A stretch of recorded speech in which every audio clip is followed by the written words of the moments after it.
So it's not due latest time zone on Earth like VSS abstracts. Everybody badly looking for wherever that is. Somewhere in the Pacific. Anyways, okay.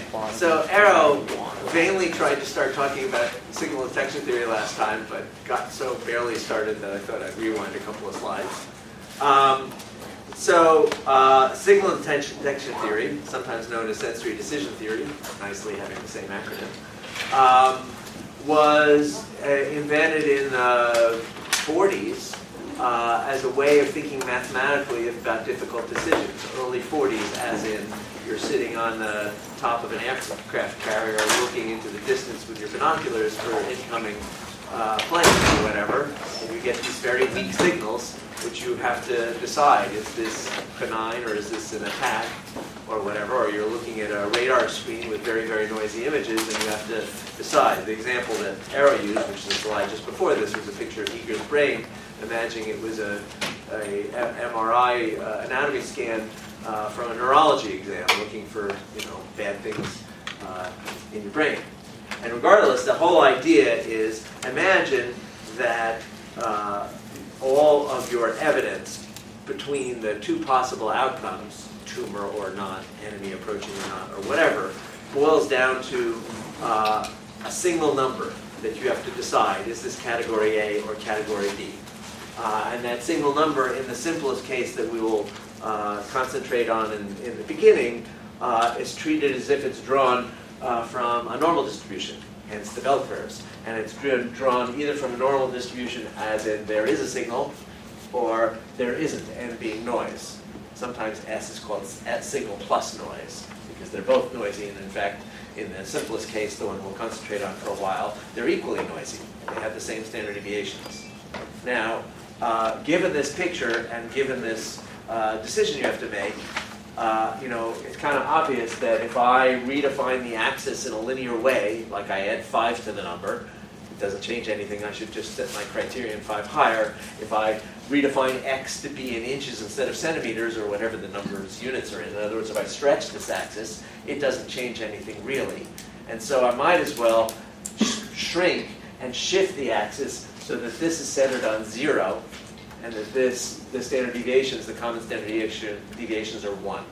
And so often you'll see diagrams where that's assumed, that the noise distribution is centered on 0, and both distributions have a standard deviation of 1. And so what you might want to do is set a criterion and decide that I think it's a signal if this function's higher than that one, and I think it's a noise if this distribution is higher than that one at the number I got. So let me unspool a bit of the notation there. So these notations here are saying that the red curve and the green curve are probability distributions. So if it's a signal, the theory is that a random number will pop up in your head of evidence. The evidence sometimes will be really strong that it's a signal. Occasionally it'll be really weak that it's a signal. On average, it'll be here. Okay? So this is a conditional probability distribution conditioned on circumstance the signal was there. There really was a tumor or whatever. And this distribution is analogous, but it's conditioned on there wasn't a signal. And the distance between them is obviously how hard or easy the task is. The further to the right, the easier a task is because they don't overlap as much. And so it's easier to discriminate. So the distance between them is telling you something about how good you'll be at discriminating the two. Now, anytime you actually get a number, so here's a trial, a number pops up in my head, and that number is, 5 or whatever. And so here's my number 5. And now we have P of x given n, and we have P of x given s are the two numbers above me. Now those are no longer measurement distributions because I already have the measurement. Those are what we usually refer to as likelihoods. In other words, when I I now have x. X is a measurement. And I can now write down P of x given s and P of x given n. Those are the numbers just above the measurement I got. those are functions not of x, because I already have x. X is a constant. Those are functions of the guy after the conditional. And so we generally refer to those as likelihoods. And you get these two numbers. They're no longer a probability distribution. This number plus this number don't have to add up to 1. They're just wherever I am, let's say this is x, this is p of x given n, and this is p of x given s. They're just two numbers. Okay? They're likelihoods, and one way to think about using the word likelihood is to think, I got x, I already have x. How likely would I have gotten x on a random trial when it was a signal? Okay? I already have x. It's the probability of getting the measurement I already have conditioned on a particular world variable that I'm trying to determine. I'm trying to determine am I a signal or noise trial. So that's what the likelihoods are. And so one possibility is to do maximum likelihood. We've talked about maximum likelihood before. Pick the value that maximizes likelihood, meaning pick S if the likelihood of S is bigger than the likelihood of N. Pick N if the likelihood of N is bigger than the likelihood of S, otherwise known as put your criterion right where the curves cross. Okay? And for equal variance Gaussian, or for anything where the two distributions are the same and one's shifted from the other and it's nice symmetric, peaky distribution, having a single criterion and saying signal here and noise there is the right thing to do. But signal detection theory often acts like that's what you should always do, even when it's not the optimal thing to do. But here it's certainly the optimal thing to do. The question is, where should you put the criterion? And if you want to do maximum likelihood, you put it where they cross. But we'll talk about alternative places to place the criterion and why you might want to do that in a moment. Okay, so for maximum likelihood, that's what you get. And as Aaron pointed out, that's not the only decision process that's maximum likelihood. That's the decision process if the two curves are, nice symmetric and crossing in one place. So for example, here's a case where the two distributions, the two measurement distributions have the same mean, they just differ in variance. In which case, when it's an outlier, you say it comes from red, and when it's an inlier, you say it comes from green. There's a really nice paper, maybe more than one, by Will Adler and Wei-Ji Ma that talks about this in a behavioral context. That's quite good, where they have people actually do this task. And here's, some funny, bimodal measurement distributions. And, if you're going to just decide based on maximum likelihood, you'll pick whichever one is higher at that measurement. So for measurements over here, red's above green. For measurements here, green's over red. Then red over green. And so you get all these multiple criteria in multiple regions where you decide it's one or the other. So that's my likelihood.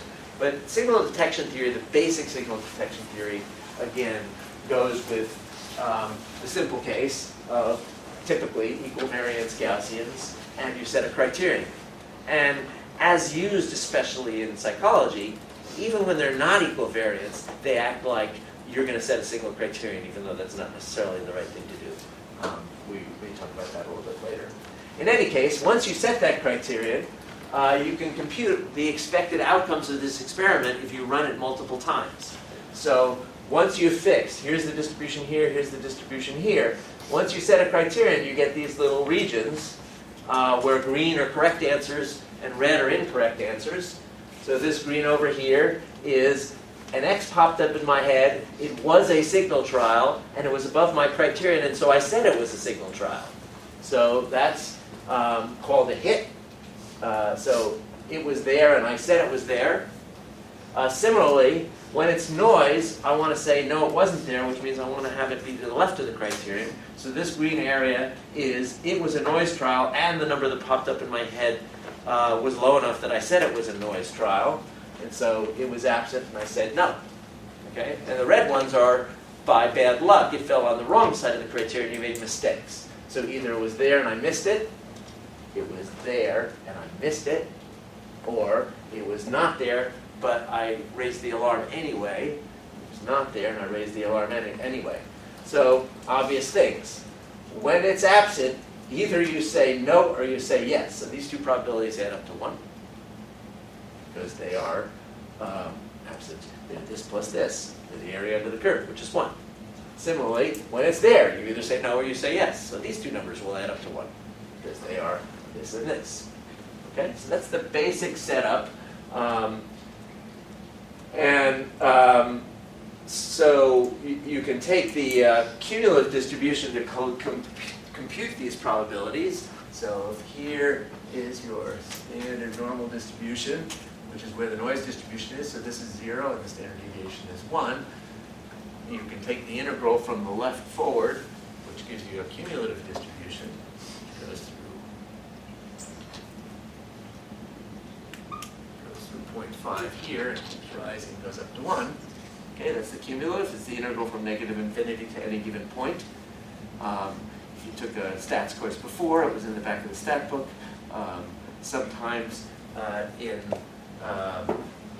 stat books, it's referred to as z, this x-axis here, of a standard normal. Sometimes you'll see the notation phi to being the probability to the left of some value, meaning, just here's a z, then you go up here, and that's phi of z. So if you want to actually compute this, you can call cum norm in MATLAB, or you can look in the back of your book if you have such a book. Anyway, so that's what all of this is. So this cumulative norm of t, where your threshold is, t is the threshold. So the cumulative norm of t given the signal is the area to the left of t.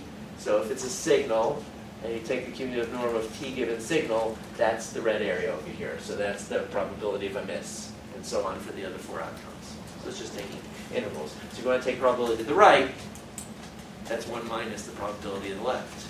So that's why you have 1 minuses on the ones that are on the right where you say yes. Okay, and these obviously add up to 1, and these obviously add up to 1. Okay. That is doing max likelihood.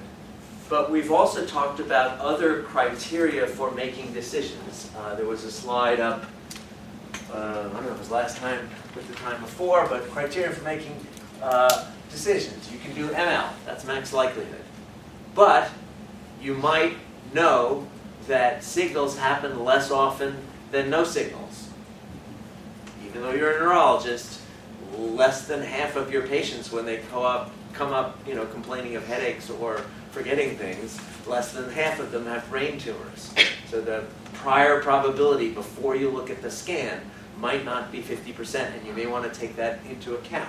So then you might want to do a maximum a posteriori, meaning take the priors into account to make your decision. Finally, these different outcomes matter differently. So in the tumor case, if it's present and you find it good, the person's going to get surgery and hopefully will live a long, healthy life afterwards if he's lucky, he or she's lucky. And if the tumor is absent and you correctly reject it, good. They know that's not a brain tumor. It isn't a brain tumor, and so they can, take aspirin, go home, and have a good life. But this one is really bad because they have brain cancer and you didn't detect it, and so they're going to wait a few months until their symptoms get worse, by which point it's too late. So you may have shortened the person's life hugely, so major cost. And this one has cost that one might think was major, but not as major as that, which is there's nothing there, but you told them something was there, and now, of course, their adrenaline's up, they're thinking, they're writing their last will and testament, they're getting further tests, possibly a biopsy and unnecessary surgery, which could have other sequelae, things that could happen that are bad. So, this is a bad outcome, this is an awful outcome, and these are both good to varying extents. So the point is, you may want to take that into account. And so there is various ways to name this last version, but one of the ones that you might see is minimum Bayes risk, or maximum expected gain. There are various ways of naming this third one. So we're going to go through what those do in the signal detection theory simple setup in a moment, but the first most obvious one is priors. So if you want to take priors into account, so suppose signals happen rarely, P of S is small, and P of N is big, and so you're going to apply Bayes' rule, and you're going to have to renormalize, but never mind the renormalize. Point is, this curve is pulled down, this curve is pulled up relatively, and where the curves cross, now, taking priors into account, has moved. So this one's higher because P of n is higher. And the result is your criterion now shifted to the right, it's in my hand, shifted to the right, which is to say the criterion is shifted away from the more likely outcome, making it much more likely that you will decide that it's that outcome. If tumors are rare, you need extra evidence to convince yourself to say there is a tumor. So if tumors are rare, you want to move to the right and require X to be even bigger before you decide that there's a tumor present. Okay, we'll go through the actual the actual math behind this, but first the intuitions. That priors can make you move your criterion around, giving the more likely outcome more likelihood of your deciding that that's the outcome by moving your criterion so as to make that happen more often. It's a build. So compared to maximum likelihood, the map threshold moves away from the higher probability option. So now, what's the math behind that? So in order to do that, and I'll jump not just to map, but to minimum base risk, you have to say what game you're playing. In other words, you have to take the four things that can happen, signal's there or it isn't, and you say yes, it's there, or you say no, it isn't. And you have to decide what is the utility of any one of these outcomes. So you get a signal, an X, some number pops up in your head, and you have to decide to say yes or no. And having decided that, if you decide to say yes, sometimes you'll be right, and that'll be a hit. Sorry that the columns and rows are probably different than the last 2 by 2, but we know what they mean. And some signs that'll be a false alarm. So a hit presumably has positive value. A false alarm presumably has 0 or negative value, depending on whether it involves costs. And similarly, if you decide to say no, you might have a miss, you might have a correct reject. Correct reject presumably has positive value. A miss presumably has 0 or negative value. So the point is, you need to know these four numbers if you want to maximize the expected gain. So suppose somebody tells that to you, or in some domain, luggage handling, tumor detection, or just gambling, where it's actually in dollars. But presumably, if you know these four numbers, then we can talk about trying to maximize your expected income. So let's work through the math of that. So what you know is the number that pops up in your head, the number underneath those two distributions, X. Okay? So that's a known number, and so you can condition on how much money am I going to make on average if when X pops up I say yes, and how much money am I going to make on average when X pops up if I say no. So that expectation requires you to figure out, if I know X, how probable is it now, given X, that it's a signal trial. So we knew probability of signal before I collected X. That was called a prior.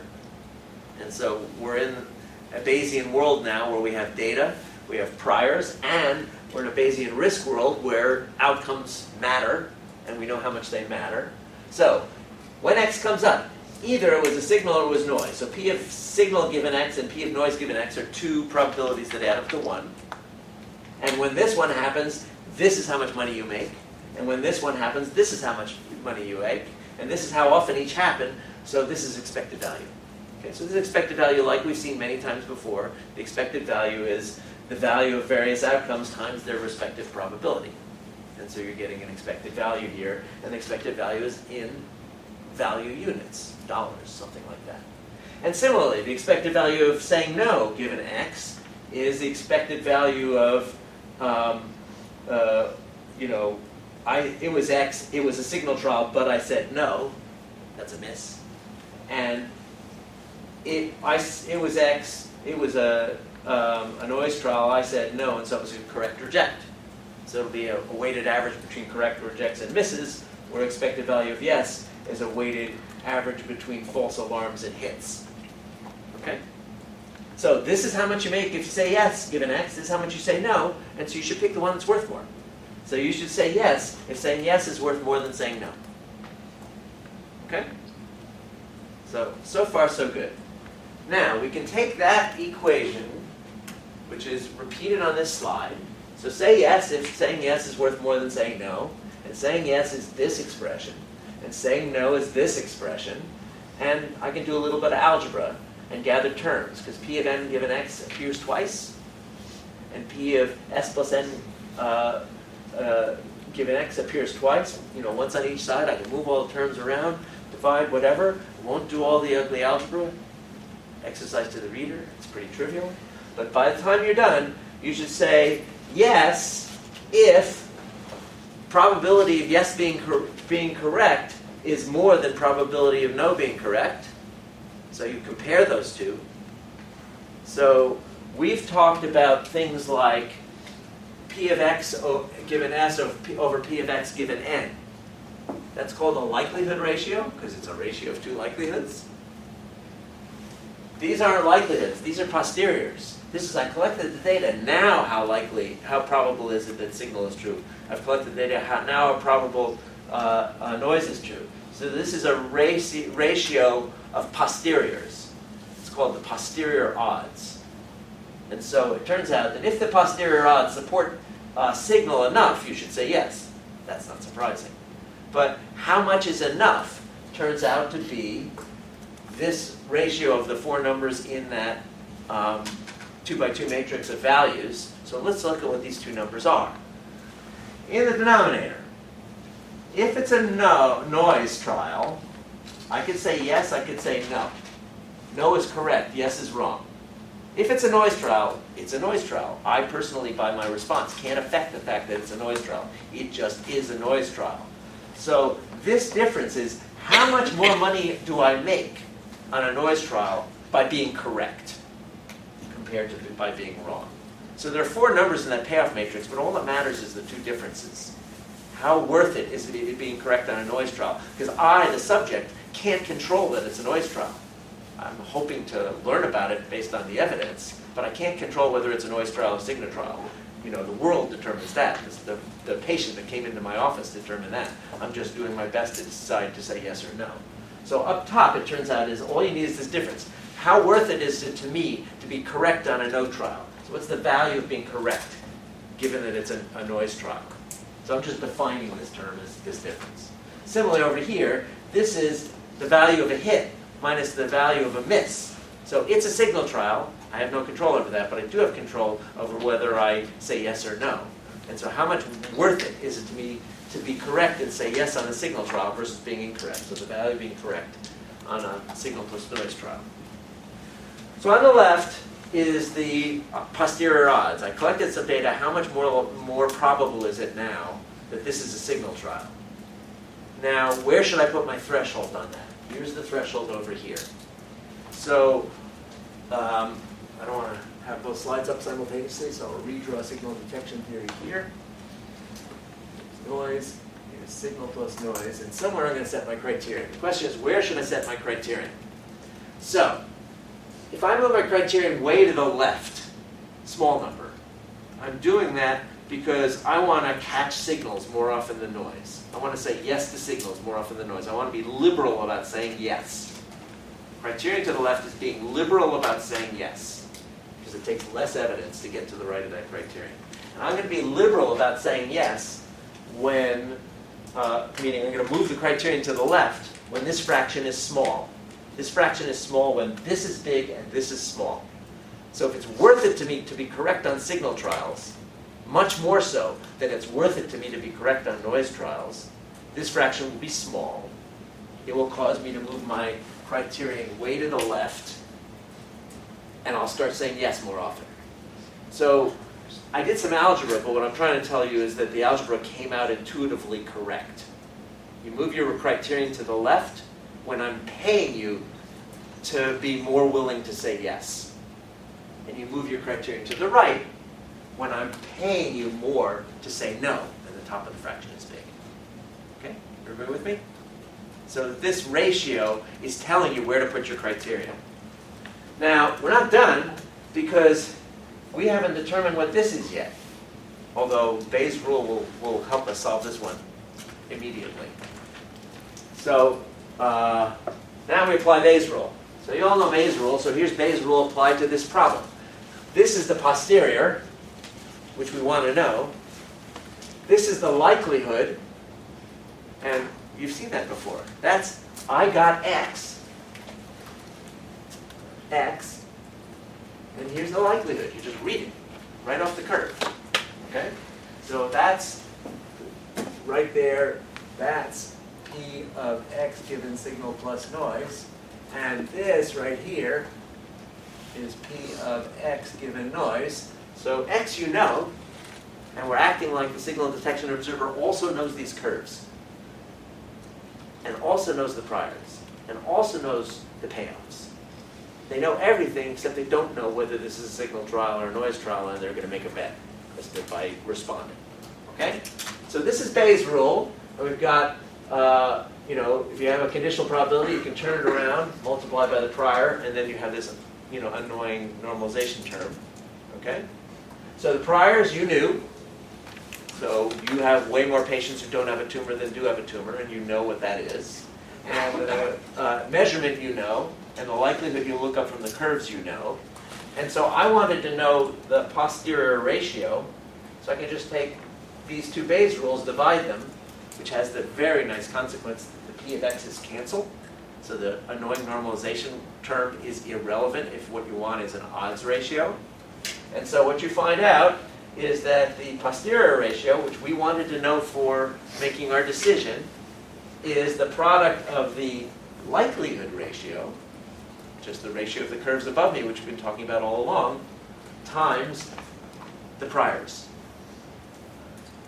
Again, in odds. So if it's 1 to 3 that it's a signal, meaning noise is 3 times as likely as signal, so that goes here. And then you look above the measurement that you made to the two curves, and you get those two numbers to take a ratio. That'll give you the posterior ratio. So you can plug that in. So we had this before, but now you can plug in for this, and that gives you the likelihood ratio, and then you can put the prior odds, flip it, and put it on the other side. Just a little bit of algebra. And so now we're done. You collect some data, and you want to say yes if this ratio is big enough, and that's the same thing as saying yes if this ratio is big enough. This ratio is just, I got my X, let's take the ratio between the two curves and see when it's big enough. Now, when these guys are equal variance Gaussians, unit variance or not unit variance, I don't really care, but when they're equal variance Gaussians, it turns out that as I move along, that ratio just gets bigger and bigger and bigger. It's monotonic in criterion. And you can see that. This curve is way higher now, and the other curve is way higher now. So the ratio just keeps getting bigger and bigger. And you can also just write down the definition of the curve and see that it gets bigger and bigger. And it gets bigger and bigger exponentially, in fact. Regardless, so this tells you what ratio you want depending on priors and payoffs. And I've already told you that the priors on the right move you in the sensible direction. So if I pay you more for correct answers on signals, then you're going to move to the left and say signal more often. Similarly, if signals happen more often, that's the first factor over there. If signals happen more often, this fraction is also small. If signals happen more often, you'll move your criterion to the left. So both of the things in the design that should make you more liberal to say yes, signals happen more often, or I pay you more for correct signal responses. Either one of those move your criterion to the left. And they tell you where is the optimal place to put it left. In other words, I've just given you the minimum Bayes risk, or if you prefer, the maximum expected gain solution using the sound. Okay? So, if noise trials and signal trials happen equally often, if it's 50-50, this is one. And if the payoff matrix is symmetric, so I pay you just as much for correct hits as for correct rejects, so this ratio is 1, then that's where we started. That says where the curves cross is where you should put your criterion. So unless I make things asymmetric by messing with priors or messing with payoffs, you'll put your criterion at the maximum likelihood point. But either asymmetric priors or asymmetric payoffs may move you around. Now we call that ratio of the curves where your criterion is beta. And I'm just, sometimes, there's a bunch of terminology that just comes with this world. And so if you're going to run into this world, you'll see these notations, so I'd like to tell you what they are. It's just a likelihood ratio at the criterion. But as it happens, it tends to get called beta. And just as a side, wait a minute. Yeah, we don't have, I guess on this earlier slide. If, another bit of terminology. So if the ratio we're putting is beta, one second. There was a question. I will get there. I want to write two things down, I'll do that. So this ratio at the criterion, so actually it changes from x to c for the criterion. That ratio is called beta, and if this width is 1, then this distance is called d prime. Horrible name, but it comes with the territory, and so might as well know what it is. Can you repeat, how do you get the value? I mean, do you estimate the value from your data, or do you decide? Wait, the four values in the matrix? Yeah. I'm assuming that the subject is given them. So if you do this task in a place, so imagine I put subjects in an experiment where they're doing difficult discriminations, and I actually tell them the payoffs. And so they're gambling, playing my game. So now they know the payoffs. If you're a doctor, you've been trained in the prior probabilities of various things, and you know something about the cost to your hospital and to the patient of various outcomes. So it's assumed you know them for all of this. They're just given. The only thing you don't know is, after X pops up in your head, what the true state of the world is. That's the thing you don't know. But everything else in the model, doing the optimal thing, assumes. Basically, you don't know the probability of signal plus noise divided by the probability of noise. You know that. That's the prior odds. That's before you got X. And you can compute the posterior odds. The thing you don't know is whether, for sure, this person has a tumor or not. Yeah. That's the thing you don't know. Okay? All right, so that's the setup. Now, why do we go over this stuff? Because this setup, generalized, possibly in various ways that we will talk about, but this simple model is used all over the place. It's used in psychology in basically every domain where anybody is making a decision between two alternatives. So, in vision and cognition and, sensory whatever. It's used for detection experiments, meaning is it there or not. It's used in discrimination experiments, meaning is it an A or is it a B? Is it a weak stimulus or a strong stimulus? Is it a moving slightly to the left of vertical or slightly to the right of vertical? So it's used for a gazillion experiments, but it's also used in cognitive psychology, so people will act like when I show you a word and ask you, did you learn this word 20 minutes ago or not? Was it on the list that you memorized? That you get this recollection signal that's noisy and that is on average bigger for words that you did memorize than for words you didn't. And they use the same language of signal detection theory to describe models of memory. It can be used in discussing readouts from neurons in order to make decisions. So you have noisy neurons that produce different numbers of spikes when the signal is present or when the signal is absent or when it's this kind of motion or that kind of motion. And you can use that as a model for reading out from neurons. And so after you collect a bunch of data on a bunch of neurons in, say, area MT, where you study motion, you can talk about a neurometric function rather than a psychometric function, meaning if you could read out these neurons and then do the right thing, what would your discriminability be? What proportion of the time would you be correct as a function of the strength of the signal? So it's a fairly ubiquitous measurement. So as model, the idea is that you're bad at the task when the distributions are wide and close together, and you're good at the task when the distributions are narrow and further apart. And as such, this d prime, the separation, one way to think about it in a more general terms, if you don't force this to be 1, meaning you allow the axis to stretch, then d prime is how far apart are they relative to how wide they are. Separation over width, and sometimes called, d prime squared,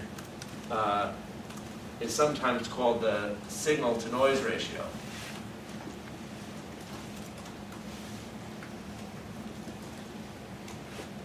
Where it's signal to the noise ratio in the sense that it's how far to the right is it not in x-axis terms but squared. So that's like the energy, the stimulus divided by the variance. When you square it, it's the thing you're dividing by is no longer sigma, it's sigma squared. And when you're squaring it, the upstairs gets squared. And typically when you're squaring things like contrast or whatever, you're converting your stimulus to a new set of units, which we refer to as energy. But regardless, sometimes you'll hear people talk about SNR, signal-to-noise ratio. Is there a question? What's the numerator? E for energy. What's energy? Energy is the value here squared. In many sensory experiments that we do, it's literally energy. So if you take contrast and square it, that's something about the energy of the stimulus. You know, if you take sound pressure level in an auditory experiment and square it, that literally is energy. So we often talk about how strong is the signal. If you square it, we call that energy because in many sensory experiments it literally is. So it's just another way of saying, you know, d prime over sigma is how hard is this task. Sorry, how far apart over sigma is how difficult is this task. So we use d prime if sigma is 1. But that distance apart divided by how wide they are is a way of describing the task. If you square that, which is d prime squared, that has another name that you will run into in other domains in the kind of engineering world of signal detection. People will talk about, here's some measurement I've made, and here's its signal-to-noise ratio. So that literally is d prime squared. So it's just another term that you may run into that's related to what we're talking about. Okay. This is nothing new. This is just pointing out the obvious, which you've already known, that if you move your criterion around, you're changing those 4 areas. So if you move your criterion way to the left, you're saying yes really often when it's a signal, so hits is like 97.5% here, but you're also saying yes pretty damn often when there's no signal. And as you move it to the right and become more conservative about saying yes, you're trading off one correct answer for another error. So as I move to the right, false alarms are going down, which is good, but hits are also going down, which is not good. So you're always doing, as you move your criterion around, you're deciding on a compromise between which kinds of errors do I want to make and how often. As you move your criterion to the right, you're making lots more misses, but you're making fewer false alarms. These 2 areas, there's 2 areas, the error areas. So where's the equal one? Actually, let's just do this one. So these are false alarms, and these are misses. And as you move around, you're increasing one and decreasing the other. I mean, that came out of the math a moment ago. The math a moment ago for the optimal placement was talking about the value of correct answers, which involves also the value, the values for the values for hits minus the values for misses. That's the value for correct when it's there. And so as you move your criterion around, you're always trading off. One correct answer is going up and the other is going down as you move the criterion. One incorrect answer is going up and the other is going down as you move the criterion around. So it's always this game of playing off, making a compromise between them. And so in order to figure out what the variables are, so you've run an experiment and you now have data. So suppose I'm in some experiment, I have no idea what d prime is, I have no idea what criterion they're using, and so I've just run an experiment where I have 2 stimuli, I show them to observers over and over again, sometimes this one, sometimes that one, maybe the priors aren't even, maybe they are, maybe the payoffs aren't even, maybe they are, the subject knows all these facts, you run the experiment, and when the experiment is done, you have that same 2 by 2. The same 2 by 2 where it's either a signal plus noise on that trial or it's noise on that trial, and they either said yes, but they said no. And you get proportions here from your experiment. So you get the proportion of hit and proportion of miss is 1 minus proportion of hits and 1 minus proportion of hit. And you get the proportion of false alarm, and the proportion of correct project is 1 minus proportion of false alarm. Okay, so these are the data. Okay, you ran an experiment, you ran, 200 trials, and you got something like this. And so you might want to estimate from this, okay, how good were they at the task, and how biased were they to say yes? So you want to go back to the model and estimate the model, because the model is a theoretical thing, but now we have data and we might want to estimate the model. And so how might you do that? So here's the idea of what the model is, and I would like to know what's D prime and what's C. So first of all, looking at the model, this area here, meaning the noise curve to the left of the criterion, that area is, it wasn't there and I said no, otherwise known as probability of correct reject. And the probability of correct reject is this guy right here. It was there and I said no. I have that, I have data. And so you can see immediately that this area is the cumulative of a standard normal. It's centered on 0, its standard deviation is 1. And I know the probability, so I should be able to get C immediately. And C is look up in the cumulative normal for the probability of correct reject, and that'll tell me where my criterion was. Done. Okay, so one piece of the model, you just immediately look up. I got a probability, which is an area of a curve. The standard normal is something you can just look up and say, where am I relative to the mean of the standard normal if my probability is, 0.6? And then it'll say, here's what the criterion is. Okay? Now, is this a build? Yes, this is a build. Okay. Right. Wait a minute. Oh, let's just keep building. Okay, so that gives you that. Now, that gives you the distance from 0 to the criterion. D prime is the distance from one distribution to the other, which means I need to get to the criterion and then I have to continue and get all the way to the center of the other distribution, which means I need this distance. And so let's look at this distance. The area to the right of it is the probability of a hit. So I'm looking at the other side of the distribution, but this distance from here to here is based on z-score of this area. So in other words, z-score of probability of hit plus z-score of probability of correct reject. So that's this distance plus this distance is D prime, because that's how far apart the distributions are. And it's also true that in z-scores, I deleted, I erased that. The z-score over here, which reads like it's a positive number because it's more than 0.5, is the negative of the z-score of this area. So you could also rewrite this, if you wish, as z-score of probability hit minus z-score of probability of false alarm. Probability of false alarm is 1 minus correct reject. And so its z-score is 1 minus it. Is negative of it, I mean. And so this is the way you'll usually see it written. But the point is, you collected your data. You have that table there. Probability of hit, probability of false alarm. That's the data you collected. You can just look up cumulative normals, do this calculation, and you now have D prime. Now, why do people do this? Because observers might get pushed around by priors, they might get pushed around by payoffs, they might get pushed around just because they came into your experiment wanting to say yes more often. They were not an optimal observer. They're biased even though you're not paying them at all for any of their responses, and even though the correct response is yes only half the time, they may still say yes 60% of the time just because they're feeling optimistic that day. And you might want to know how good are they at the task independent of how biased they are to say yes. And this methodology lets you get an estimate of how good they are at the task, meaning how far apart are the distributions, independent of their criterion. Just because they're using the wrong criterion, the suboptimal criterion, doesn't mean that you can't get at how good are they at the task independent of their criterion. What's the alternative?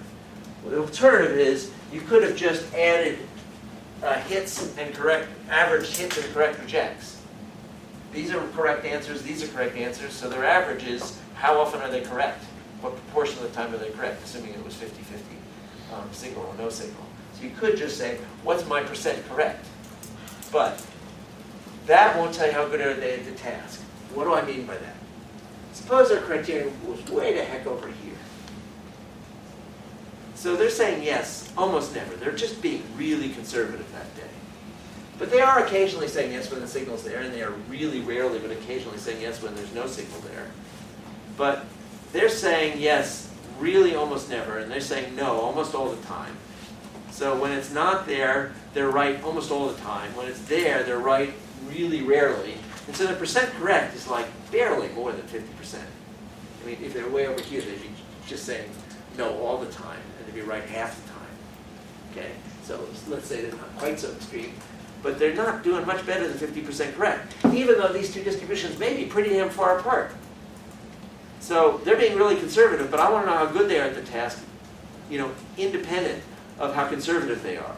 And so this back solving for D prime, taking into account the fact that their criterion might be somewhere other than where it should be, other than right here, for my psychophysical experiment, is a good thing. And so people use signal detection theory in order to get estimates of what they're interested in learning about. How good are you at the task? How much information do you have to solve the task? Information being how far apart are the distributions, independent about the fact that some of your subjects may be liberal to say yes and other subjects may come and be conservative about saying yes. But you also may want to know what their criterion is, or alternatively, once you have your criterion, what's the ratio of the two curves, what's the likelihood ratio at the criterion, also called beta. You may want to know that in order to ask, is it the right place, given the payoffs and the prior distributions that I presented them with. So these are standard Gaussians, where sigma is 1, and where mu is either 0 or d prime. Okay, so you can substitute in, 1 for sigma and 0 or d prime for these two Gaussians, and then say over the criterion, what are those two values? Which means you can put in there this over this, exponential c minus d prime squared over exponential minus c squared over 2. So once you know what this c is, you can get the height of this curve, which is that, and the height of this curve, which is that, and that's the likelihood ratio where they place their criterion, otherwise known as beta. So beta is also immediately, you can calculate it once you've collected your data. Now, of course, all these are estimates. This is really beta hat. This is really z hat, c hat, and this is really d prime hat. They're estimates of how far apart the distributions are based on the data you collected. Finally, if you want to calculate this thing, you're going to have a problem if, for any condition in which you try to do this, if any one of these numbers is 0, you're in trouble. Why? Because if it happens, you have a condition, signal where they just always said yes and never said no, for example. Well, then you're going to want to do these equations that we're talking about, and you're going to have 1s and 0s. And z-score of 0 is negative infinity, and z-score of 1 is positive infinity. So all these estimates go to hell if you have a condition in which no one ever used both responses. If you have a signal, if signals, they didn't occasionally say no, or if no signals, they didn't occasionally say yes. If that ever happens, you can't actually do these calculations. People will put little correction factors so they can get around that and act like for 1/2 a trial you said the opposite response, and for 1/2 a trial less they said the other response. So they'll do some hack, and those are known hacks that people do just so they can report a d prime. But it's just an agreed upon hack. It's not there's no real moral justification for doing that. All right. Now, what happens when you change your criterion?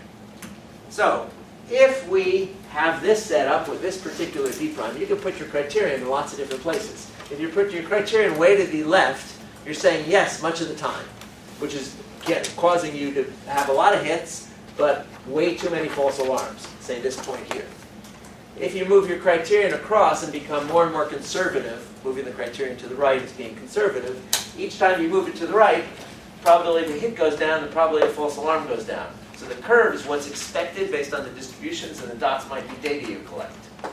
So this curve, estimated by having you adopt multiple criteria, is known as, arrow is grimacing now, known as an ROC curve, a receiver operating characteristic. that comes out of this math from the 40s. You know, what is a receiver of noisy signals? How do they operate at various criteria? Okay? And so you get this curve. And this curve is conditioned on where, you know, so different points along the curve correspond to different criteria. Way up here, I'm saying yes most of the time, so that's a criterion way to the left.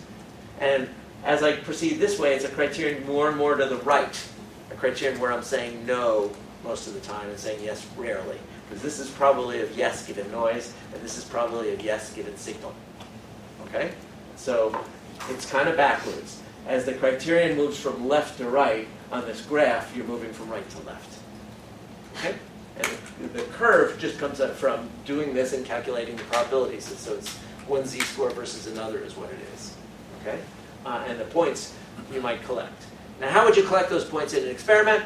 You could ask people to adopt different criteria. Please be liberal on this trial. Please be conservative on this next block of trials.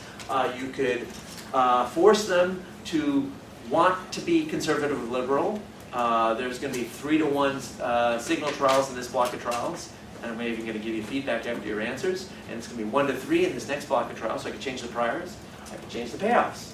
I can change both. I have both those manipulations in a paper that we're currently revising, in fact. So you can ask people to do this. Another thing you can do in a behavioral experiment is let people adopt multiple criteria on every single trial. The way to do that is you let them make confidence judgments. So on every given trial, they pick 1, 2, 3, 4, 5. Sure that it's not there. Maybe it's not there. Don't know. Maybe it's there. Sure that it's there. Okay? They give you a 1 to 5 judgment on every trial. So now I don't just have yes or no. I have a number from 1 to 5. However, I can split those numbers from 1 to 5 between 4 and 5 and call these yeses and these nos and plot it on that curve. Then I can split these numbers between 3 and 4 and say 4 and 5 are yes and 1 to 3 are no and plot another number on that curve. I can then split these numbers between 2 and 3 and call 3, 4, 5 a yes and 1 and 2 a no and get another point on that curve. And I can finally split these numbers between 1 and 2. As I move my criterion to the left, now it's the experimenter's criterion, although it is reflecting different criteria the observer was using to decide these responses. I am moving more and more up and to the right on that ROC curve. Okay? So you can get an entire ROC curve with, in fact, 4 different points on it from one block of trials by asking for confidence ratings. When I first came to this university as a half-time computer programmer for George Sperling, George would always say, if you're going to collect a response, collect a confidence rating as well. You can always ignore it, but you might find it's useful to use it. So it's always nice to get more information per trial if you can. And this is one reason you might do that. Now, the ROC curve will have different shapes depending on how good you are at the task. So let's look at the d prime equals 0 curve. D prime equals 0 means the two distributions, probability of x given signal, probability of x given noise, are right on top of each other. Meaning, when I tell you x, you learn absolutely nothing about whether there's a signal or not, because the likelihood of signal and the likelihood of noise are always equal no matter what x is.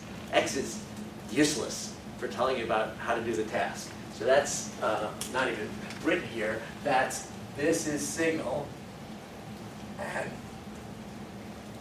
this is noise, right? They're the same.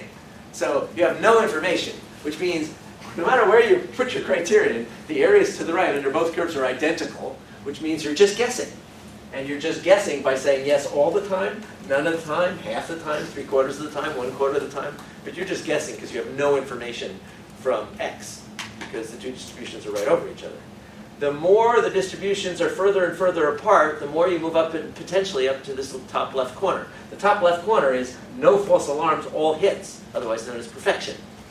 Okay? So bigger d prime is, the less overlap they have, the more the ROC curve hugs the upper left.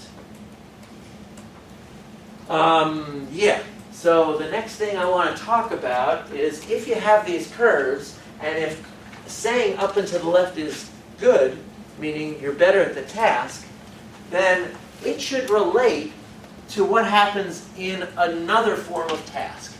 So the other form of task is where you don't have just one value of x, but two. What do I mean by that? So very often, we like to not have our measurements sullied by random criteria that our observers come into our tasks, and we don't want to have to use this math to get around it, and so we perhaps delude ourselves into saying, if I do two-interval forced choice, two-interval forced choice, then I'll get around this problem. Two-interval forced choice works as follows. There's two intervals, generally temporal intervals, although we could put them side by side. People usually don't call that two-interval, but never mind. You get two stimuli, not one. One of those stimuli is signal plus noise.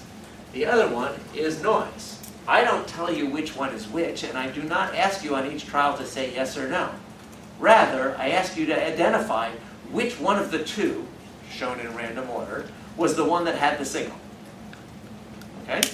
So you get two different numbers that pop up in your head, x sub signal and x sub noise. And you have to decide which one came from the signal distribution. Okay? Now, going back to this,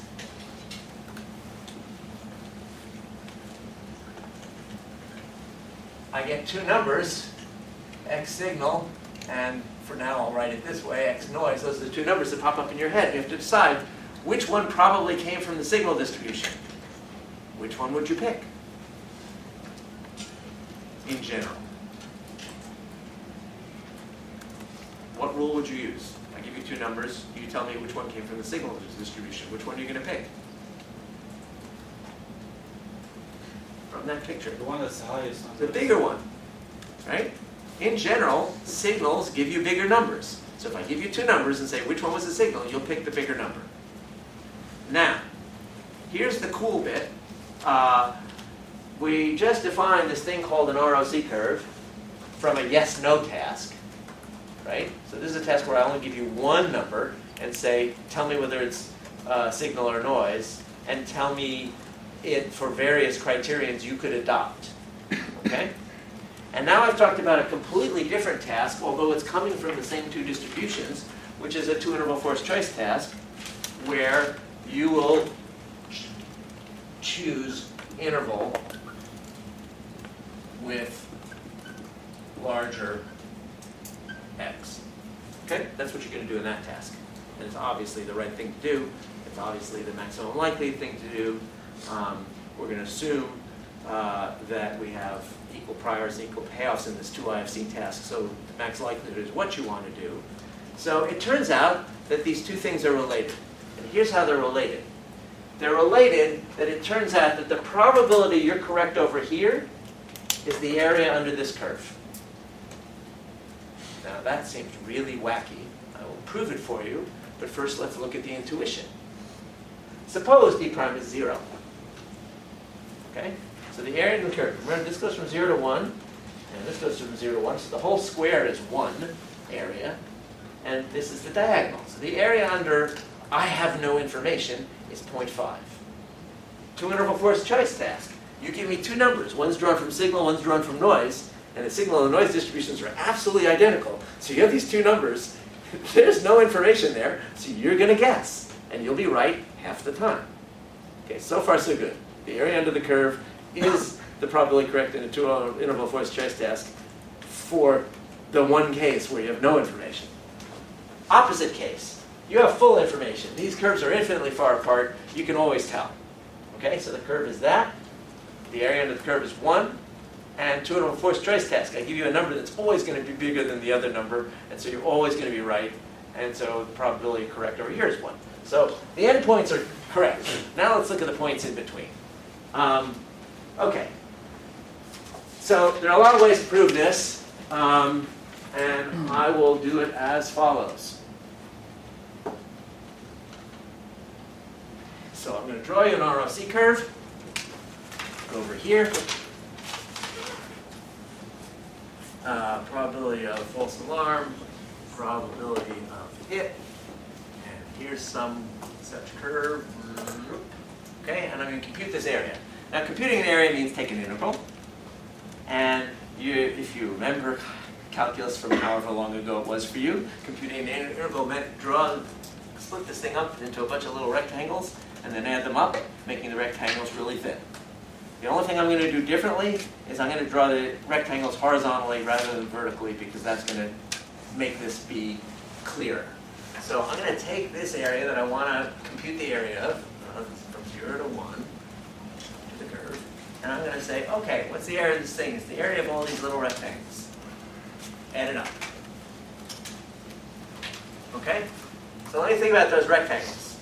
First of all, so let's take, let me take a little rectangle up here somewhere. Okay?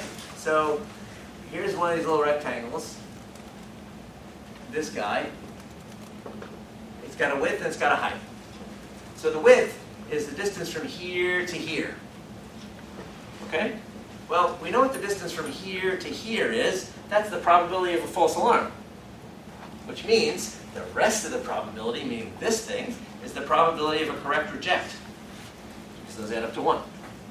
Okay? So the x-axis position is probably a false alarm. That's what an ROC curve is. The distance from the curve to 1 is the rest of the probability. It's probably a correct reject. And so now we're going to add up the probability of correct reject times these little widths. So we're doing calculus here, which means we're going to use d, meaning a little teeny piece of. And this is a differential piece of this y-axis. And the y-axis is the probability of a hit. So we're going to take little pieces of probability of hit. So we're going to take little pieces of probability of hit, and we're going to multiply them by this width, which is probability of a correct reject, and then we're going to add them up, otherwise known as an integral. Okay? So that's the area. So I'm just writing down the area and giving names to the pieces that we're integrating. Now, I also want to give these curves a name. So I'm going to call this curve f sub n. I'm going to call this curve f sub s, just because I'm going to need the name in a second. Sometimes you use little p, but little p's and big p's are really hard to tell apart. So I don't want to have that happen as in your notes.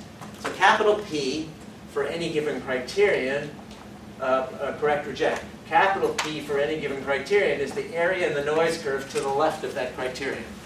It's the cumulative distribution. Little f sub n is the probability density function, things that we've talked about before.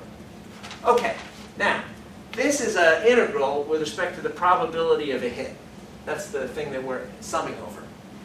But probability of a hit changes as we change criterion. So now I want to do a change of variables. I don't want to integrate with respect to probability of a hit, because what the hell's that? I want to integrate with respect to where you put your criterion. And you're going to start your criterion. So we're going to integrate these little rectangles coming down. And, because it doesn't matter whether you add them up from bottom to top or top to bottom. We're just adding up these little areas. So you can go from top to bottom. And at the top, my criterion is way to the left. And as I move down here, my criterion is way to the right. That corresponds to this little probability of a hit, this little probability of false alarm. Okay? So I want to change this to an integral, from minus infinity to infinity, with respect to the criterion, probability of correct reject. Given that criterion now, I didn't say it was probably correct reject at these various places, but now I want to actually make the criterion explicit. But the problem is, this does not equal that. So, looking over here, as I move my criterion from some particular place, here's some c, and here's a slightly bigger c, c plus dc. That's what we're doing. We're integrating, so we're moving the criterion. I'm going to say this area here is the probability of a... I'm sorry, I'm looking at the wrong curve. I want to be over in this curve. Sorry. Let me move over here to make this easier. So, if I'm at this criterion, and then maybe I move my criterion a little bit more, c plus dc, okay? I'm going to move over here. This area over here is the probability, my criterion is moving. That's a flip of sign I've been trying to avoid. Never mind that. Yeah. There's one mess to this proof that I've been trying to avoid, but you can never avoid it. Sorry. As I move my criterion, so let's say I'm moving it leftward, and I'm going to dance around the fact of whether I move it leftward or move it rightward. Okay? This is the probability of a hit over here. And as I move my criterion slight amounts, the probability of a hit changes by this much. And that much is, again, DC is the X part, and the Y part is Fs of C. So the probability of, I just want to get through this proof and I'm going to take a break. So in other words, the probability of a hit changes by how much? It changes by Fs of C times the little bit I moved C. That's how change of variables works. Now, the only thing I've left around that's kind of messy is, am I moving C right to left or left to right? There's a little minus sign that I should have put in, but if I put the minus sign in and then I make it minus infinity to infinity, it'd be minus sign again. That's all irrelevant because we're computing an area. All the numbers have to be positive. So that part doesn't matter. But now let's look at the equation we've got. For any given criterion, just what's inside the integral, this is the probability of getting a signal of that value at that criterion times the probability that a randomly chosen number in the noise distribution would be less than that criterion.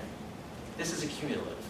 This is the probability that a randomly chosen number from the noise distribution is less than the criterion. This is the probability that a randomly chosen signal trial is the criterion. And we're adding that over all possible criteria. Otherwise known as, this probability is the probability that X signal is greater than X noise. If I randomly pick somebody from the signal distribution and then integrate over all possible signals, weighted by how often they occur, and then each one of those gets multiplied by the probability that a randomly chosen noise value is less than that, by the time I add it up, I'm just take a randomly number out of the signal, how often is it bigger than a randomly chosen noise? And that is how often you're correct in two-interval forced choice. Two-interval forced choice is pick a random signal number, pick a random noise number, and you're correct if the signal number I picked happened to be bigger than the noise number. That's the QED. Let's take 5. Okay. Outline of where we're headed next is generalize. So we just said you dealt with a situation in which you are forced to make a decision between two possible outcomes, and you're given one single number on which to base your decision. So this obviously generalizes in many different ways. It can generalize to you're given more than one number, which we'll talk about now. It can generalize to there are more than one class that you're trying to discriminate. That we'll get to later on in the semester. So in order to think about how do you make a good decision between two classes of objects to decide which, when given a new object, is this an A or a B? Is this from class A or from class B? We can talk about this in theory land, where the two classes come from two different multivariate distributions, and I'll talk about that. You can also talk about it as being empirically driven, meaning I have 10 measurements on each of a whole bunch of objects, some of which are in class A, some of which are class B, and so I have a bunch of data points, data vectors, that are A's and that are B's, and what decision process can I set up that hopefully will generalize when you give me a new item that's either an A or B based on the data that I've collected so far. So we'll talk about all those, but we'll start first with the data-driven one, which is trying to separate them linearly. So for all of these, you have to decide, well, what distribution did these things come from? And as usual, we'll start with the obvious one that we understand best, which is the Gaussian. So here's the definition of a Gaussian that you've seen multiple times. Here's the multivariate Gaussian that you've also seen before. And let me remind you of things that happen in a multivariate Gaussian. It has a constant out front that makes it add up to 1. In this case, makes it integrate to 1. The constant's got a 2 pi. Now it's 2 pi to the number of dimensions under the square root. The constant used to have a sigma, meaning a square root of sigma squared. And now it has a square root of the multivariate equivalent of sigma squared, which is how big is the covariance matrix? How big is C with absolute value signs on it, which is something called the determinant. I've mentioned this before. It's e to the minus how far am I from the mean in units of the variance with a minus 1/2. It's e to the, again, minus 1/2. How far am I from the mean in units of, so this is 1 over the variance, and this is effectively 1 over the covariance. Okay? So this is effectively a distance function saying how far am I from the mean in units of the covariance, meaning you get curves that look like this blue curve. Being 1 unit away from the covariance this way is different than 1 unit away from the covariance this way, because the covariance is not spherical, or not circular in this case. Okay? So that's the multivariate Gaussian that we've talked about in the past. So suppose I have a bunch of data points that I've collected and now shown you in 2 dimensions, but this all generalizes to n dimensions. And suppose I'd like to discriminate one from the other by taking my n dimensions or my 2 dimensions and reducing it to 1 dimension. In other words, how do I take this multidimensional problem and turn it into signal detection theory? Okay? So, for example, here's a vector. I can take all my data points and project onto this vector.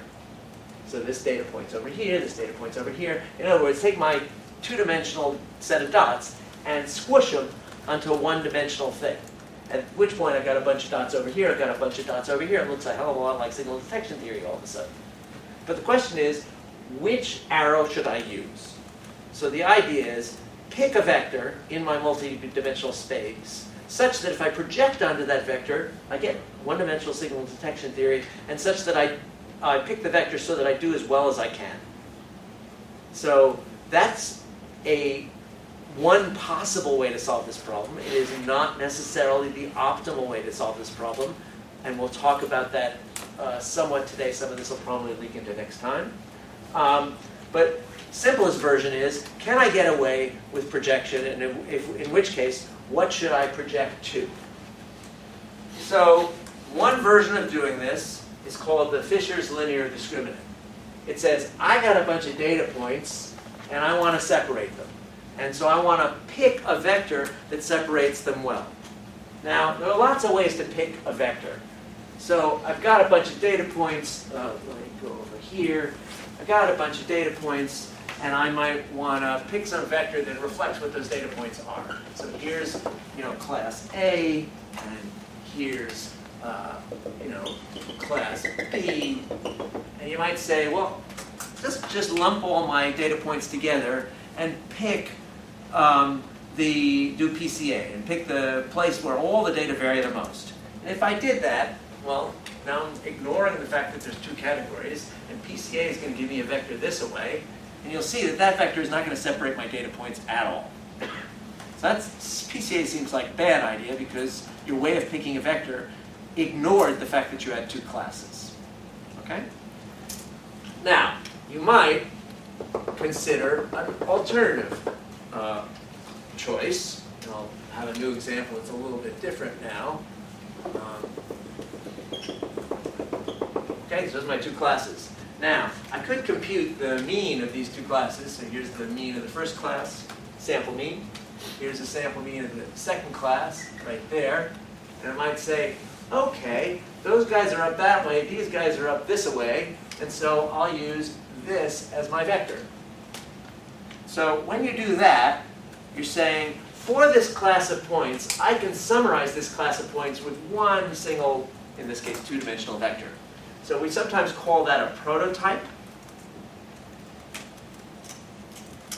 And we have another prototype up here, so we take the difference between the prototypes. In other words, the vector you use to discriminate between these 2 classes, which is called a discriminant, it's used to discriminate, it's the thing you're going to project on, is going to be mu B minus mu A, where B is one of the classes, A is the other class. I actually want to just take one up in blue so you know that. Okay? So that's a possibility. And that seems, kind of reasonable, except that these guys covary a lot. You get a lot of overlap that way. Right? So when you project onto that, let's think about the projection onto that. I'm going to get blue points kind of over here and black points kind of over here. And there's still quite a bit of overlap here. And you might realize that because there's this covariance, I might want to tip that arrow to deal with the covariance to separate them better. So the covariance probably should get factored in. So one option, and you don't know the covariances because all you got is a bunch of dots. What you have is a sample covariance, right? Compute the means, compute the vector differences from the mean, and square them and compute an expected value. Okay, so you can get a covariance, sample covariance matrix, and that may be the covariance from which those points were drawn, but it's from a sample, it's not from a population. But you can use that. And there are various ways you can use that.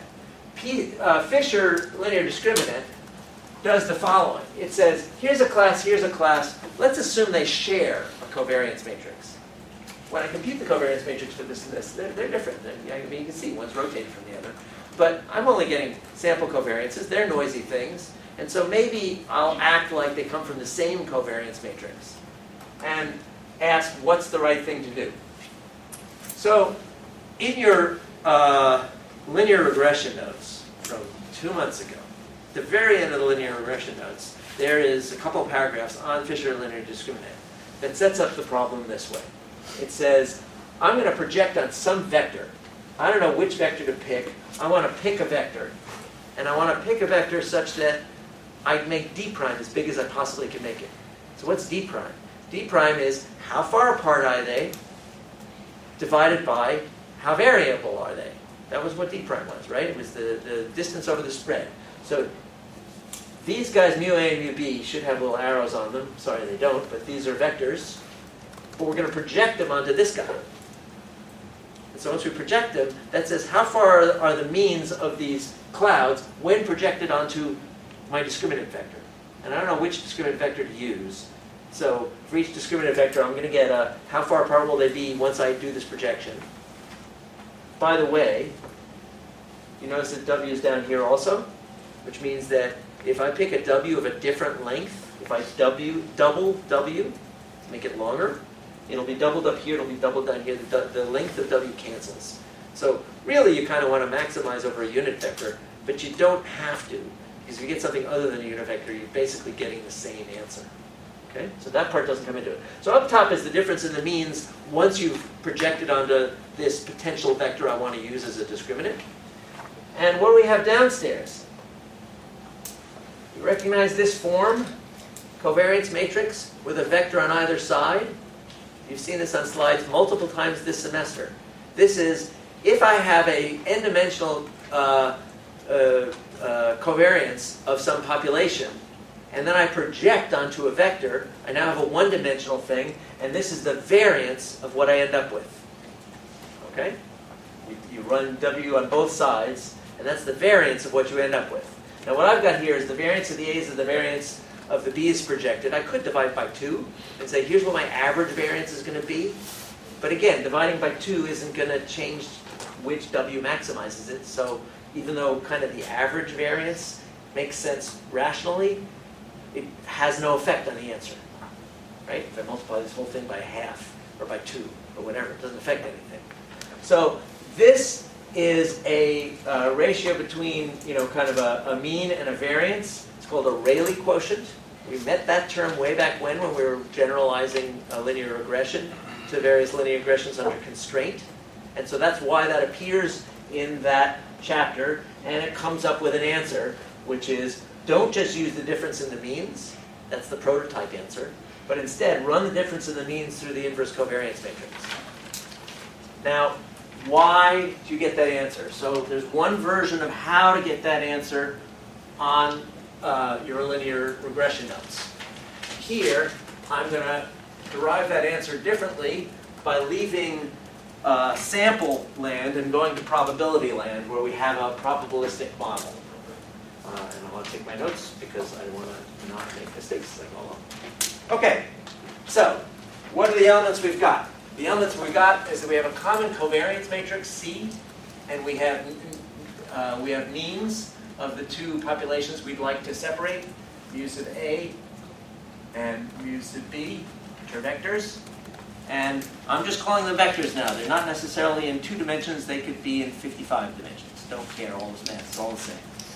All right, so if I want to, given a new measurement, what am I using, X, so we have a measurement, meaning a new guy, and I want to classify him as an A or a B.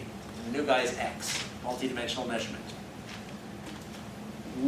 And assuming the payoffs are symmetric and the priors are symmetric, then what's the rational thing to do? What number do I want to compute that I'm going to, based on X, that I'm going to compare to some criteria?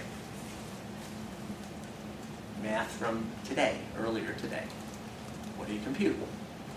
You compute a likelihood ratio. And math mentioned several weeks ago. The likelihood ratio is all you need to compute. Meaning, once you compute the likelihood ratio, you can make a rational decision. You will say, if the likelihood ratio is big enough, do I do B over A or A over B here? I do A over B. So if the probability of X, given that it's class A, over probability of getting X, given that it's class B, is big enough, you say A. And big enough is defined the same way it was in the math about 5 slides back. It has to do with the prior odds, and it has to do with the payoffs ratio. Okay? So that same math never mentioned that it was signal detection theory. That math was just, you have a measurement, and you're trying to make a decision. That math had nothing in it that had to do with signal detection theory. That was just, there are A's and there are B's, and I have a measurement, what do I do? And I went through some math and found out that the likelihood ratio, is all you need, and it gets compared to a criterion. Okay?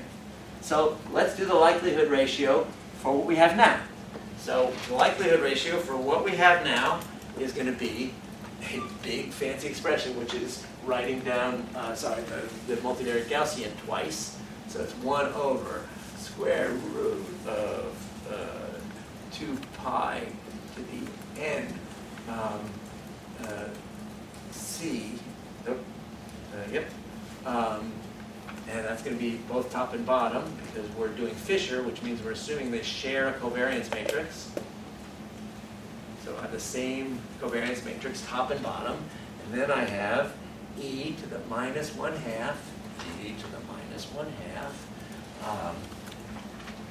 x minus mu a, c inverse, there's transpose, x minus mu a. And here, it's the same thing, except it's mu b.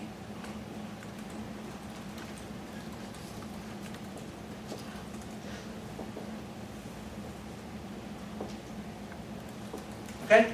Big ugly thing. So that's the likelihood ratio, and we should make a decision based on the likelihood ratio, or anything monotonic in it. Now first, if we're going to assume common covariance matrices, meaning this is C and this is C, that means immediately these constants go away. That's nice. It's getting simpler quick. Next thing, if I'm going to make a decision based on the likelihood ratio, it'd be just as equivalent to make a decision based on the log likelihood ratio. So the log likelihood ratio is now going to be, just get rid of the exponentials. So it's going to be minus 1/2. Did I write it just like that? I did. Okay. X minus mu a, C inverse, transpose x minus mu a, minus x minus mu b, transpose inverse x minus mu b. Okay? All it is, I took upstairs there minus what's downstairs. Okay? Now, we're going to make a decision based on this. If it's big, I'll say it's an A. If it's small, I'll say it's a B. Now, If there are constants in this, I don't need them, right? Because I'm going to put a criterion. The constant will just add to my criterion. So constants I don't really need in terms of coming up with a computation I can do on my data to come up with a number against which I can place a criterion. Also, if anything in here cancels, I can get rid of that. So I'm going to have, so if I write, this is just a polynomial. I mean, it's matrices and vectors, but we still have the distributive law. So in here is x times C inverse times x transpose times C inverse times x. Over here is x transpose times C inverse times x. Those are going to cancel, right? It's this minus the same thing over there. Also in this term is minus mu a transpose times C inverse times minus mu a. That's a constant, right? It's just a number, so I can throw it away.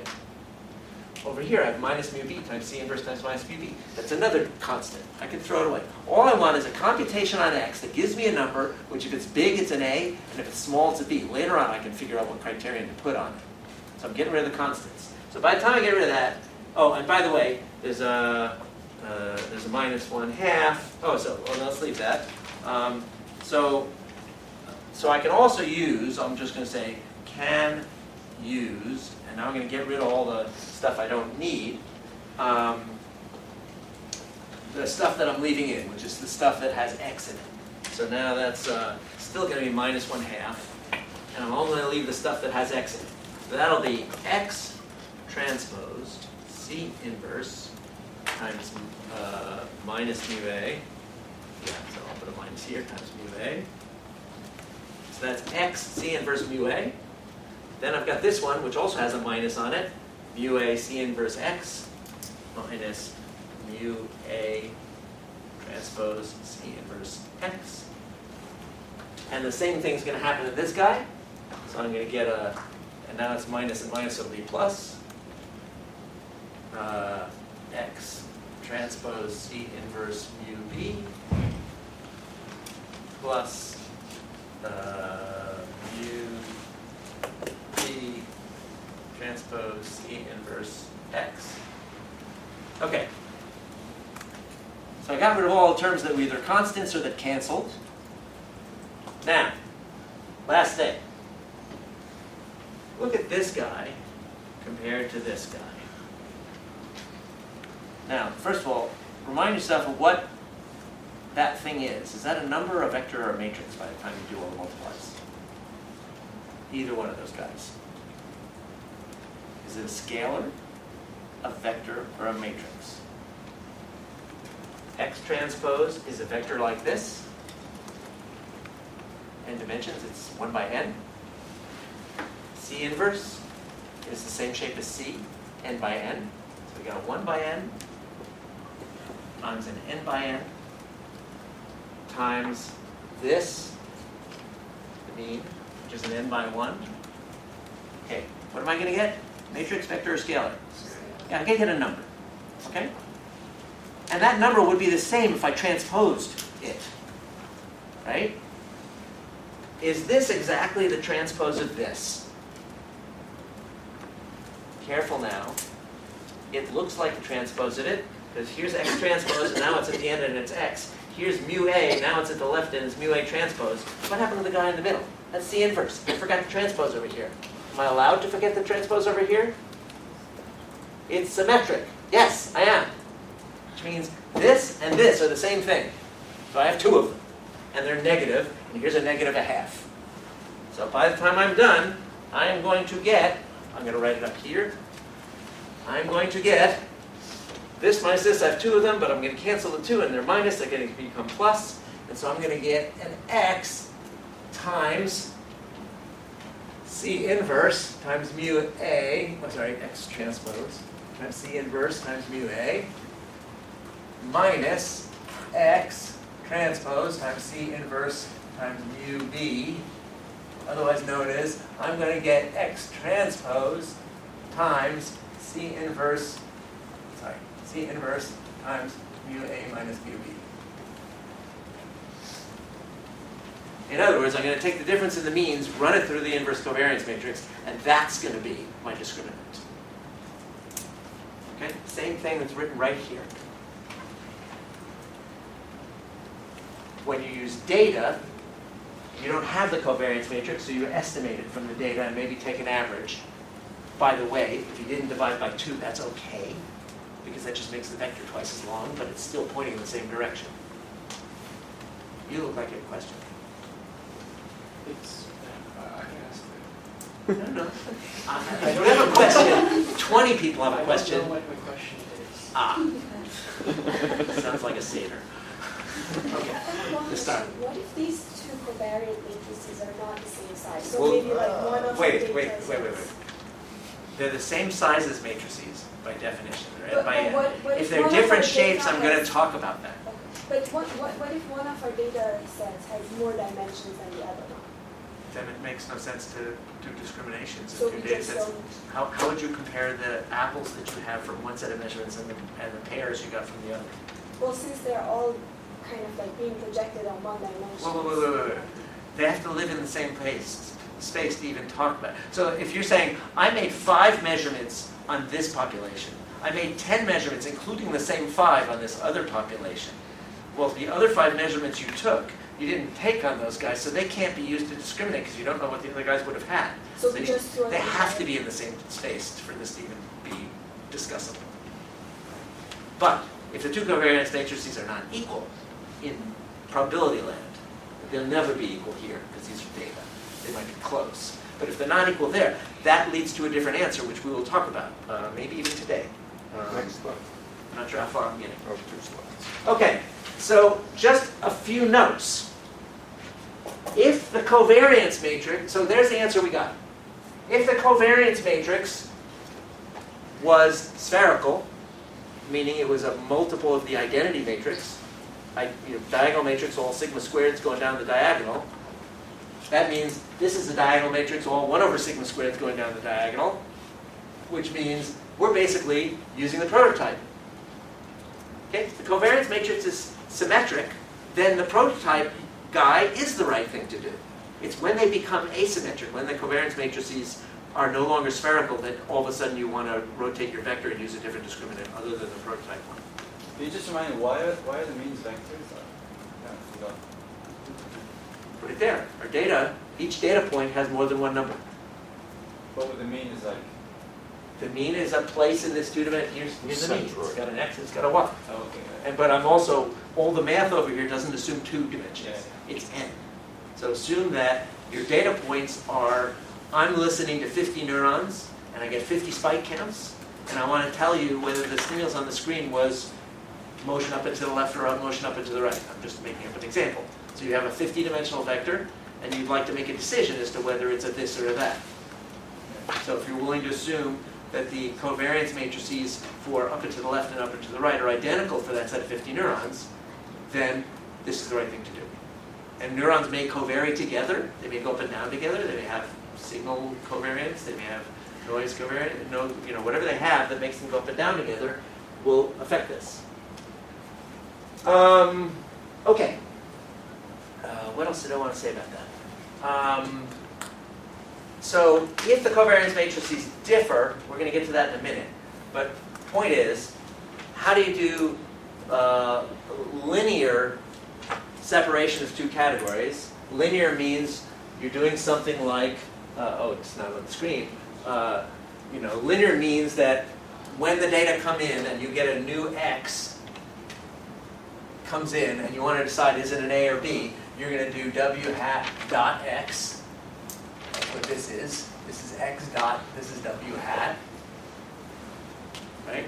That's a vector times a vector. That's the same as a dot product. So you're going to do w dot x, and if it's big, you'll call it an A, and if it's small, you'll call it a B, and then you'll set your criterion based on payoffs, priors, etc., so as to maximize phase risk or whatever it is you're doing. So if you want to do something linear, you can do PCA, which is really dumb. You can do prototypes, meaning just use the difference in the means, which is perfectly reasonable if the two covariance matrices are diagonal, spherical.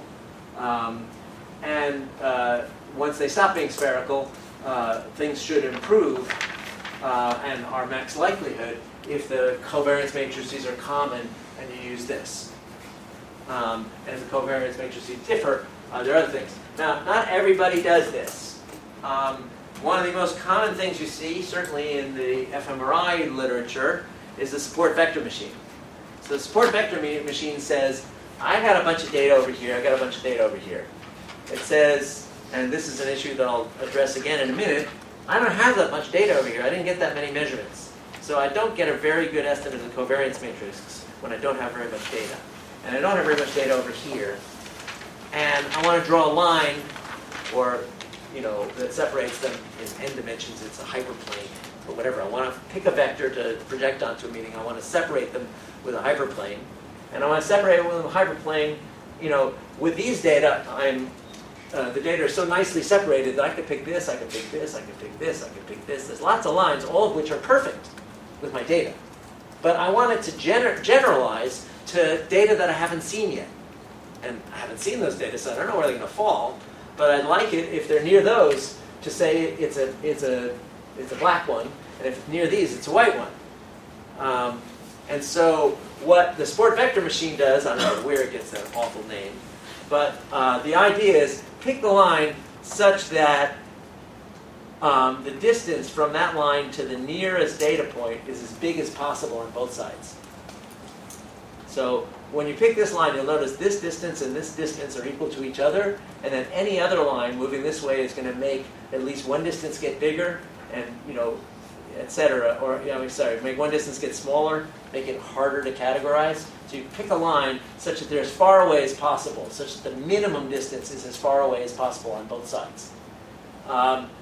So that's if they're perfectly separable, if the data came such that you can actually get away with that. Now what if the two dot clouds cross? You can't do that.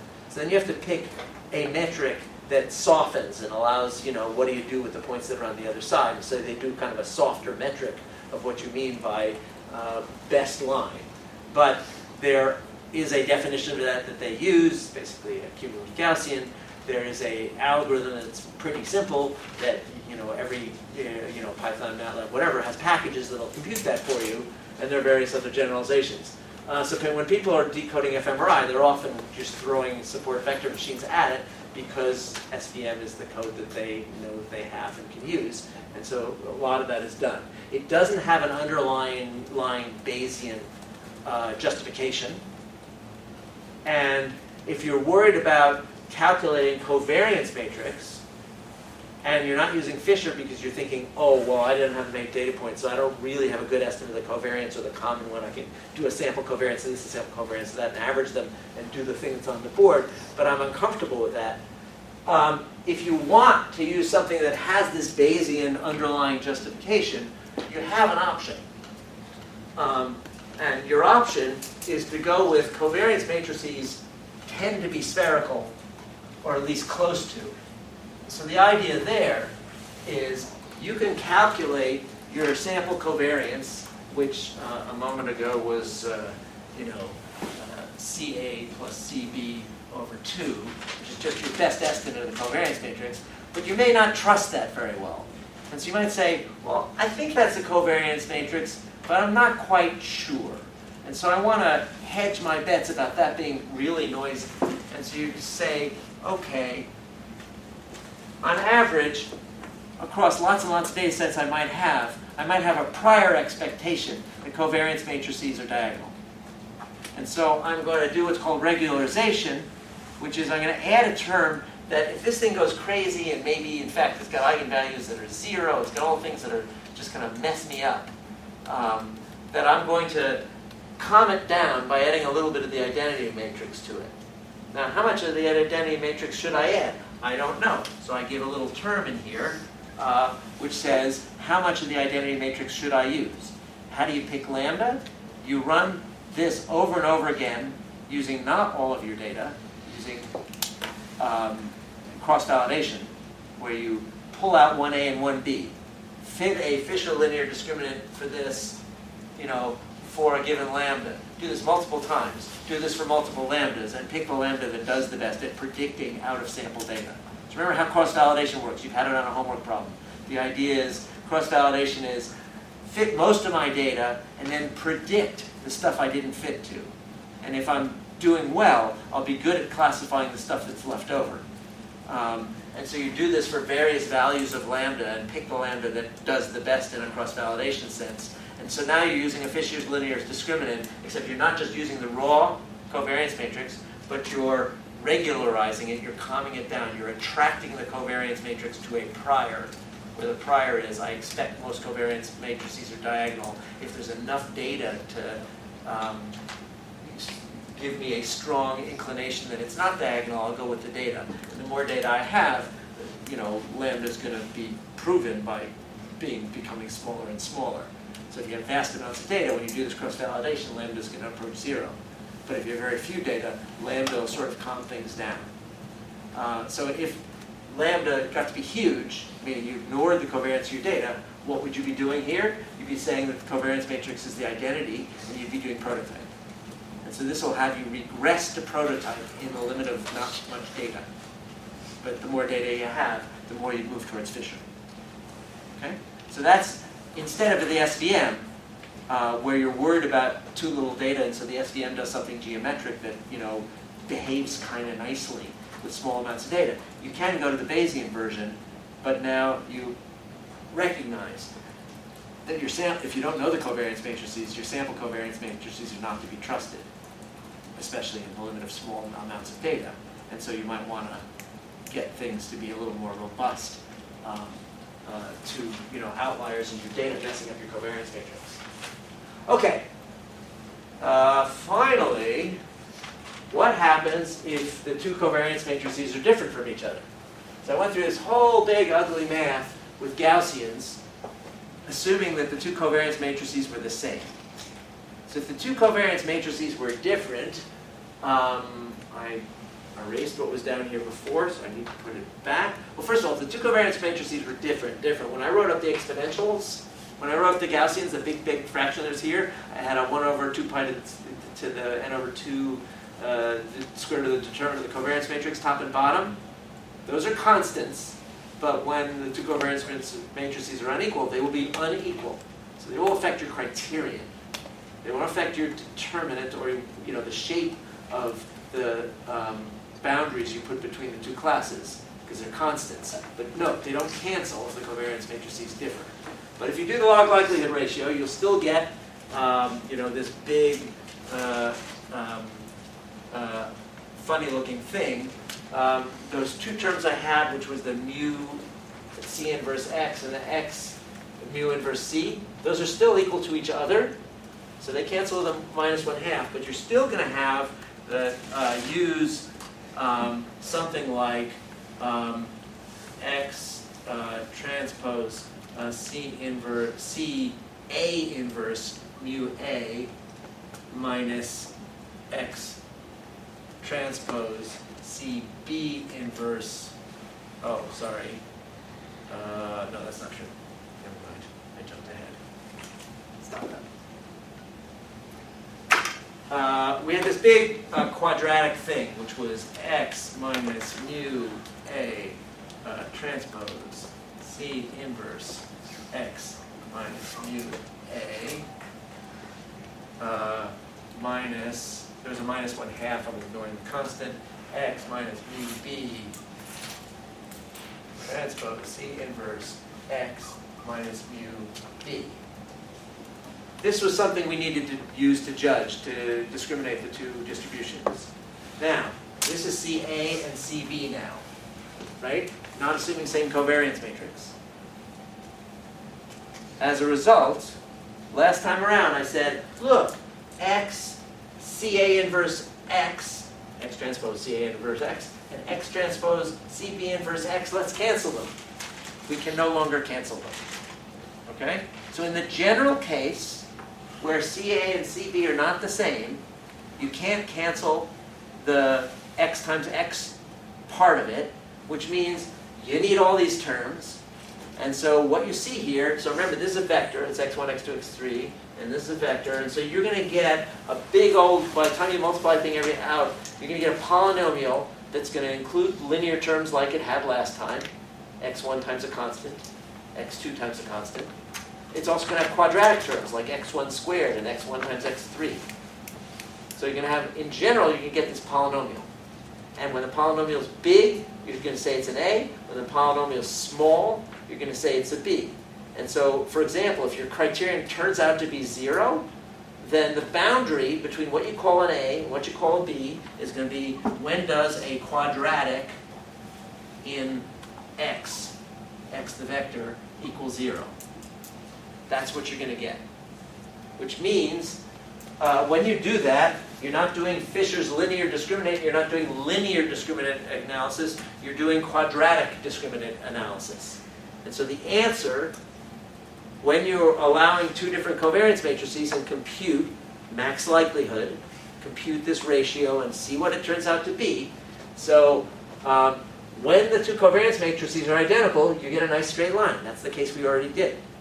That's the Fisher linear discriminant. But as soon as they disagree with each other, you'll get quadratics. And they'll be whatever, and set them equal to 0, they'll be the solution of quadratic equals 0, which, go back to high school geometry if you remember it, I certainly don't. But you get things like ellipses and parabolas and hyperbolas. And in n dimensions, you get things like paraboloids and ellipsoids and hyperboloids and other various things. So back when we talked about in one dimension, that, let's take an example. We had this case that I had up on the board earlier today that looked like this, where this is A and this is B, and you say it's a B out here, and you say it's an A in the middle. Right? Remember that case?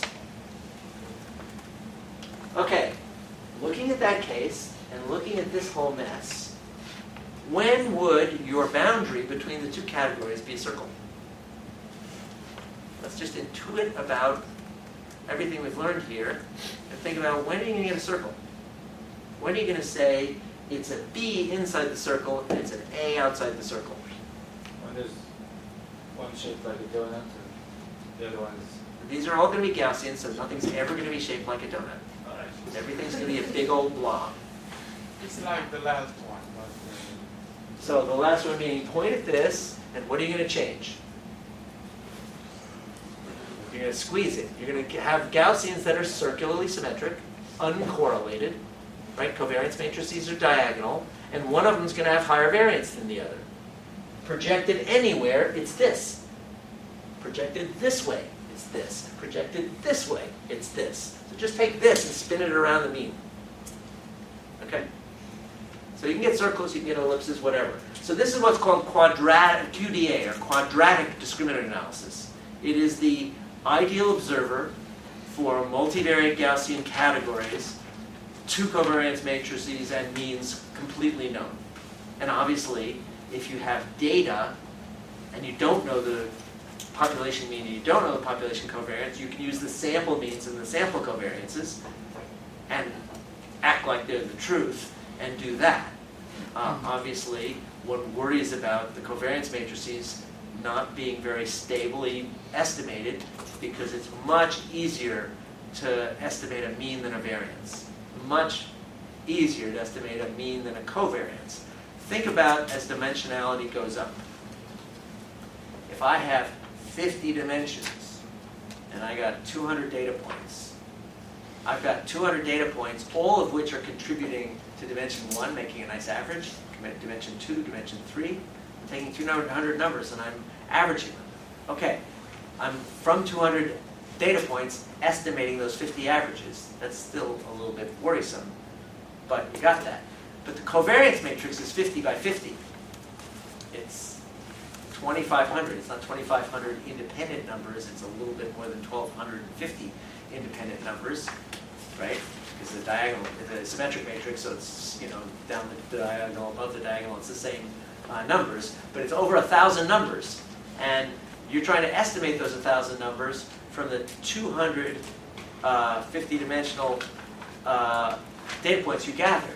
So you gathered 10,000 numbers, and you're using to estimate 1,000 numbers. Ooh, that ratio is not all that impressive. So the point is, as dimensionality goes up, we'll use the phrase cursive dimensionality multiple times this semester, whereas as dimensionality goes up, some procedures will get more and more difficult to behave nicely. And in particular, estimating a covariance matrix, you need a hell of a lot more data than to estimate the distribution means. in n dimensions, because in n dimensions, the distribution mean is n numbers, and the covariance matrix is like n squared over 2, n times n plus 1 over 2 to be exact. Okay? And so if you want to try to do that, you're going to play games like this. You're going to do something to stabilize things, make it more robust. Okay. What this ends with is an example on arrow. I think we should do that next time, yeah? Yeah. Yeah. Sure. Okay. Happy Toiki. And no, you can't come up here and plug in your laptop. It's not ready.